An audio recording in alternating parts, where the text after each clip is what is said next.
আসসালামু আলাইকুম রহমতুল্লাহ। প্রিয় লালমনিরহাট জেলাবাসী, অত্যন্ত ভারাক্রান্ত হৃদয়ে বলতে হচ্ছে যে সাংবাদিকরা আমাদের দেশের আয়না হিসেবে কাজ করেন। গতকালকে আমরা দেখলাম দইখাওয়া বাজারে অত্যন্ত ন্যাক্কারজনকভাবে সাংবাদিকদের ওপর হামলা করা হলো।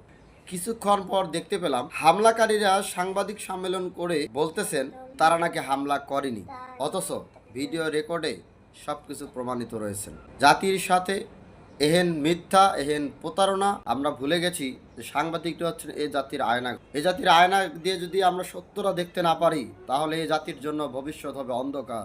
যদি এই হামলার দৃষ্টান্তমূলক অপরাধীদের বিচার না হয়, তাহলে আগামীতে যারা সাংবাদিকতা করবেন তাদেরও মায়ের খেতে হবে বলে আমি ধারণা করছি। 24-এর গণঅভ্যুত্থানের পরে এহেন ন্যাক্কারজনক সাংবাদিকদের উপর হামলা আমরা কখনোই প্রত্যাশা রাখিনি।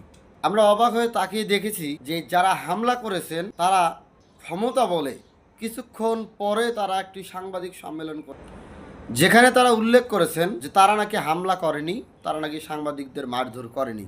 এহেন মিথ্যা, এহেন অসত্য কথা জাতির সামনে সাংবাদিক সম্মেলন করে যারা বলেছেন, এহেন মিথ্যাবাদীদেরকে আইনের আওতায় এনে দ্রুত শাস্তির ব্যবস্থা করা হোক, এই দাবি জুলাই যোদ্ধাদের পক্ষ থেকে আমি মোহাম্মদ মোশাররফ হোসেন জানাচ্ছি।